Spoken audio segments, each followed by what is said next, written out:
Hello and welcome. My name is Meepolis, they, she, he, and this is Literally Graphic. And today we are looking at my August TBR with the obvious exception of my alcoholic escape from reality, which I obviously already reviewed earlier this week. And while I almost always feel pretty optimistic about each month's TBR, this month definitely feels like a pretty interesting ride. Starting off with the manga picks, because of the distribution of Mondays in August, I will be reviewing 2 more manga yet this month. First up, I hope to read Boys Run the Riot by Keito Gaku. I've had my eye on the series for a while, and once it seemed like the series was done, I knew I had to immediately pick it up. Planning for the win. Quote, a transgender teen finds an escape from the expectations and anxieties of his daily life in the world of street fashion, in this personal, heartfelt story from a transgender manga creator. High school Ryo knows he's transgender, but he doesn't have anyone to confide in about the confusion he feels.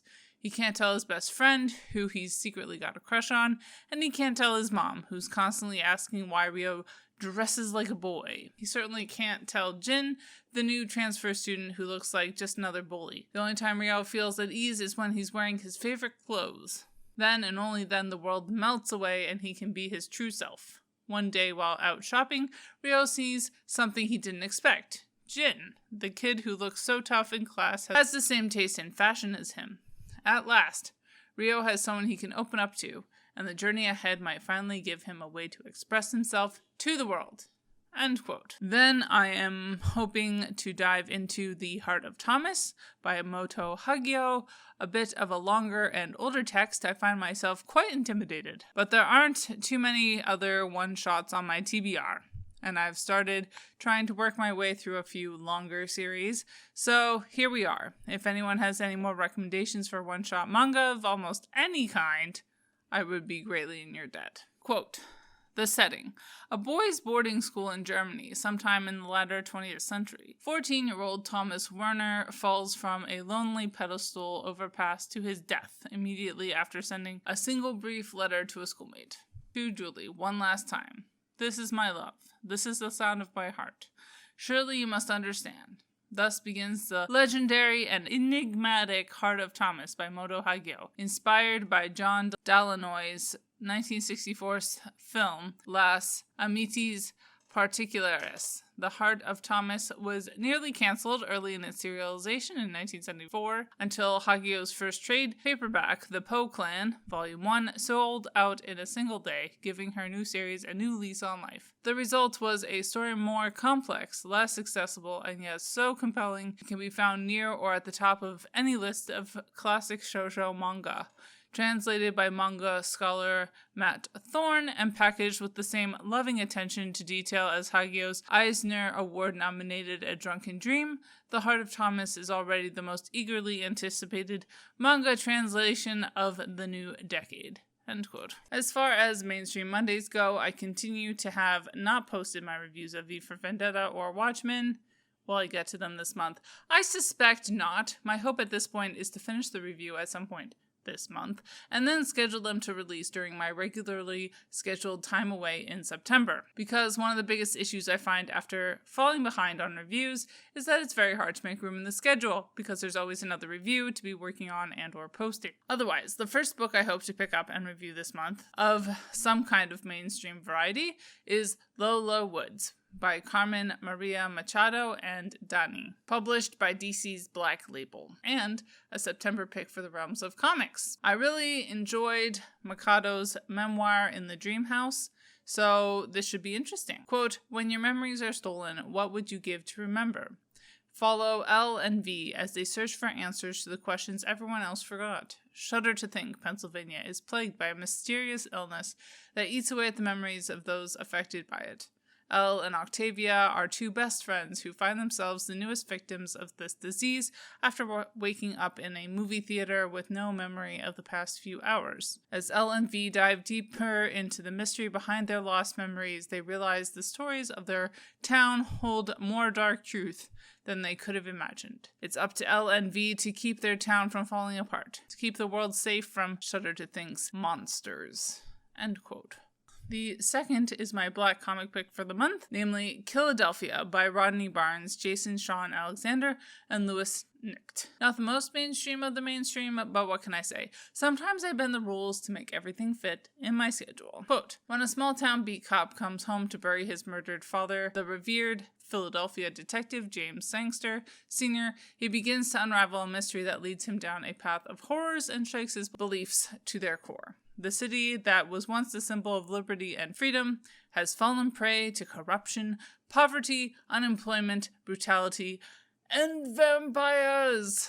But the mystery goes even further when Jimmy's investigation leads him to uncover that the source of the outbreak is long thought dead President of the United States, John Adams, a man secretly biding his time as he builds an undead army to start a new and bloodier American Revolution. There's a reason they coin a phrase, you can't go home. Welcome to Killadelphia. End quote. Moving along to my pick of translated comics this month, I am largely continuing with books nominated for awards. First up, we have Ballad for Sophie by Filipe, Melo, Juan, Cavia, and Juan Cruz Rodriguez, nominated for this year's Eisner Awards, a Portuguese historical fiction graphic novel. Quote, a young journalist prompts a reclusive piano superstar to open up, resulting in this stunning graphic sonata exploring a lifetime of rivalry, regret, and redemption. 1933. In the small French village of Cressy-la-Valleuse, a local piano contest brings together two brilliant young players, Julien Dubois, the privileged heir of a wealthy family, and Francois Samson, the janitor's son. One wins, one loses, and both are changed forever. 1997. In a huge mansion stained with cigarette smoke and memories, a bitter old man is shaken by the unexpected visit of an interviewer. Somewhere between reality and fantasy, Julien's composes, like in a musical score, a complex and moving story about the cost of success, rivalry, redemption, and flying pianos. When all is said and done, did anyone ever truly win? And is there any music left to play? End quote. Then we have The City of Belgium by Brecht Evans, a Belgium/French language graphic novel that was nominated for a 2021 Harvey Award. Quote, an exquisitely drawn, sinuous exploration of the city's after hours. As night falls in the city of Belgium, three strangers in their late 20s, a most dangerous age, arrive at a popular restaurant. Jonah is about to move away. He calls his wife, who's already settled in Berlin, before trying to make plans with friends for one last night on the town. No one bites. They're all busy, and maybe they just don't want to party, but he's determined to make this night something to remember. Victoria is lively and energetic, but surrounded by friends and family who are buzzkills, always worrying about what is best for her. Rodolphe is consoled by a friend and snaps out of his funk, becoming the life of the party. The three careen through the city's nightlife spots and underbelly, chasing pleasure, or at least a few distractions from the thrum of the humdrum. Each has a series of adventures that reveal them to be teetering on the edge between lucid dream and tooth-grinding nightmare. Vibrantly rendered in Brecht Evans' swirling watercolors, The City of Belgium continues the critically acclaimed streak of graphic novels he began with, The Wrong Place, The Making of, and Panther. Evans's darkly comic stories of characters on the verge of personal discovery, people about to become who they will be for the rest of their lives, have never been more beautifully conceived, more intricately planned than in this magical new graphic novel, The City of Belgium. End quote. Looking at my Saturday reviews, this week I will be talking about Not Funny, Haha, a handbook for something hard by Leah Hayes.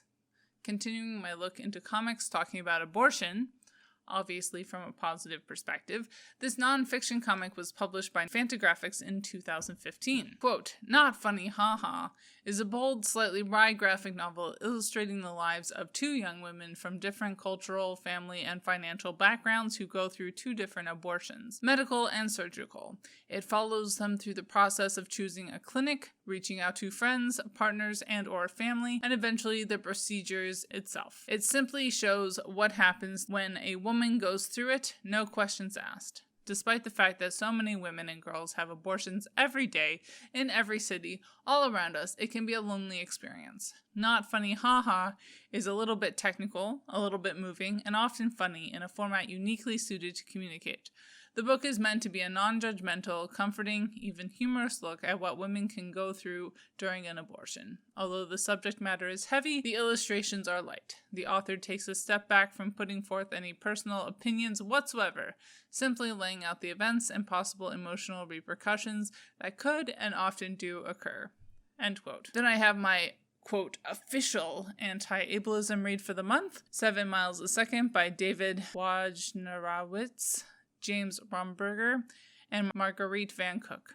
Quote, 7 Miles a Second is the story of legendary artist David Wojnarowicz, written during the last years before his AIDS-related death in 1992 and drawn by James Romberger with colors by Marguerite Van Cook. The graphic novel depicts Wojnarowicz's childhood of prostitution and drugs on the streets of Manhattan through his adulthood living with AIDS and his anger at the indifference of government and health agencies. Originally published as a comic back in 1996 by DC's Vertigo Comics, an imprint best known for horror and fantasy material such as The Sandman, 7 Miles a Second, was an instant critical success, but struggled to find an audience amongst the typical Vertigo readership. It has become a cult classic among fans of literary and art comics, just as Wojnarowicz's influence and reputation have widened in the larger art world. Romberger and Van Cook's visuals give stunning life to Wojnarowicz's words, blending the gritty naturalism of Lower East Side street life with the hallucinatory, psychedelic imagination that takes perfect advantage of the comics medium. This new edition will finally present the artwork as it was intended, oversized and with Van Cook's elegant watercolors restored. It also included several new pages created for this edition. End quote. Next up, we have I'm a Wild Seed, a fairly short graphic memoir by Sharon, Leah, Cruz, and another upcoming Realm of Comics pick, plus an addition to upcoming A to Z Queer Lit videos. Quote, in this delightfully compelling full-color graphic memoir, the author shares her process of undoing the effects of patriarchal colonial society on her self-image, her sexuality, and her concept of freedom. Reflecting on the ways in which oppression was the cause for her late bloom into queerness, we are invited to discover people and things in the author's life that help shape and inform her LGBTQ identity, and we come to an understanding of her holistic definition of queerness. End quote. And to conclude, the final book I hope to read and review in August is I Love This Part by Tillie Walden, a creator I have really enjoyed previously. I'll be aiming to post links to those reviews in the cards and part of my upcoming A to Z of Queer Lit video. Quote, 2 girls in a small town in the USA kill time together as they try to get through their days at school. They watch videos, share earbuds as they play each other's songs, and exchange their stories. In the process, they form a deep connection, and an unexpected relationship begins to develop. In her follow-up to the critically acclaimed The End of Summer, Tillie Walden tells the story of a small love that can make you feel like the biggest thing around, and how it's possible to find another person who understands you when you thought no one could. End quote. Although I will admit that because I'm going to try and take something like a break next month, because all the things always happen in September, I'm trying to use that time to get through some longer series I've been procrastinating on, so this month I'll always try and get a head start on Fruits Basket, a reread of one of my earliest manga reads, and Fullmetal Alchemist, a reread of one of my favorite manga. And that's all they wrote. What will you be reading this month? By y'all, keep reading and organized to end capitalist oppression. And as always, Literally Graphic is created on land that should be given back to the traditional landholders, which in this case is, to my knowledge, the Mississaugas of the Credit First Nation, non-Anishinaabe people, the Haudenosaunee Confederacy, and the Huron-Wendat Nation.